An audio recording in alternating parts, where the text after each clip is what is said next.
No, ¿qué tal, economista? Buenos días. Hay una situación que está preocupando en relación a los términos monetarios relacionados a la inflación. Se habla de un decrecimiento del 0,7% y esto originaría crisis económica en el país o no. No necesariamente, felizmente tenemos una economía fortalecida en razón del manejo monetario, por un lado, y por otro lado, no precisamente en un manejo muy eficiente de lo que es la gestión económica en el país. Prácticamente la economía que se traduce desde gestión, desde el MEF, está en una situación en que no se han promovido mayores inversiones, mayor cambio en la situación de invitar, por ejemplo, a la inversión privada, y solamente se tiene un escenario en el cual no precisamente tenemos un enganche entre lo que es el motor de la economía desde el Estado, el motor de la economía desde el sector privado y en general todo aquello que significa manejar y gestionar la economía en buenos términos.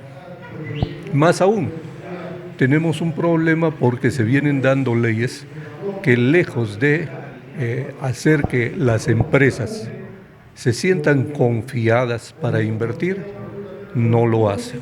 ¿Por qué? Porque por las leyes que se vienen dando a nivel de Congreso.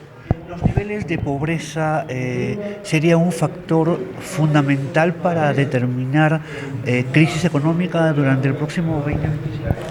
Sin duda, si esto se viene manteniendo, recordemos que la pobreza en el país está muy fuertemente arraigada y eso hay que cambiar, ese es un estadio que hay que cambiar, de todas maneras. ¿La pobreza es general o es que dependiendo de las regiones? Bueno, la pobreza es en general. La intensidad de la pobreza es diferenciada de acuerdo a las regiones del país. ¿Qué es lo que está pasando? Porque es el tema de incompetitividad que tenemos, de la incapacidad e ineficiencia de los funcionarios, porque sabemos que recursos tenemos, ingresan miles, que digo miles, millones de soles a las arcas de los municipios, los gobiernos regionales, pero de ahí no sabemos cómo salen, no se refleja. Entonces, ¿qué es lo que está pasando? ¿Qué cree usted? Lamentablemente hay una crisis de gestión y esa crisis de gestión se ve reflejada naturalmente en los resultados que tenemos económicamente. Es decir, miren qué es lo que está ocurriendo.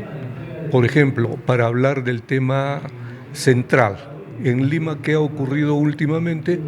Una gran protesta de los sectores de un gran mercado que se tiene en el centro de Lima. ¿Por qué? Porque se quieren reducir a 4 espacios de comercialización. ¿Eso a quién beneficia y a quién perjudica? Naturalmente los perjudicados son ellos. Es por eso que tenemos un escenario de convulsión social dentro de una actividad económica o de actividades económicas que anteriormente estaban siendo manejadas de alguna forma para mantener los hogares. Es decir, hacer producción del día a día en cuestiones económicas. Esa circunstancia, ¿a qué nos está llevando? A la inseguridad en cuanto se refiere a aquello que significa confianza para invertir. ¿Cree usted que hay responsables de la pobreza en Cajamarca? Sin duda. O sea, los responsables los hay en todos los ámbitos, no solamente en Cajamarca. Para hablarlo de manera general, nuestros gobernantes, o sea, quienes de alguna forma no tienen las capacidades suficientes para hacer buena gestión, entonces van a someter a sus poblaciones a estadios como los que están sucediendo.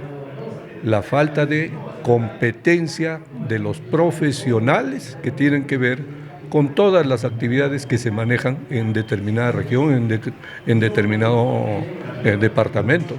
Eso es grave y naturalmente se debe hacer un llamado de atención a la reflexión, en el sentido de que profesionales hay, como para resolver ese tipo de circunstancias.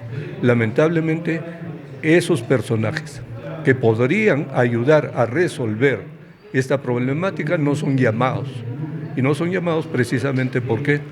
Porque hay un factor, que es el factor político, que lejos de propiciar el entendimiento entre las partes para ver cómo se atiende mejor un problema, no lo hacen. Y eso es el resultado, naturalmente, de lo que tenemos. Por mi parte, por último, el gobierno central está buscando el aumento del sueldo mínimo a raíz de que existiría una estabilidad económica. ¿Esto es factible para todos los sectores o quiénes se verían perjudicados en este aumento del sueldo mínimo? No, de hecho, no. Eso se viene repitiendo año a año, en el sentido de que habría que incrementar el sueldo mínimo. Desde mi punto de vista, yo creo que es saludable que las personas que producen en el país tengan incrementos diferenciados en razón de las circunstancias en las que viven. Que aumente el sueldo mínimo es correcto. Así existe la posibilidad de que muchos hogares tengan otras posibilidades respecto de los mínimos incrementos que podrían hacer respecto de este salario. Entonces, eso ayuda a la economía también porque la dinamiza. Más dinerito en el bolsillo significa que puedo yo comprar alguito más para vivir mejor.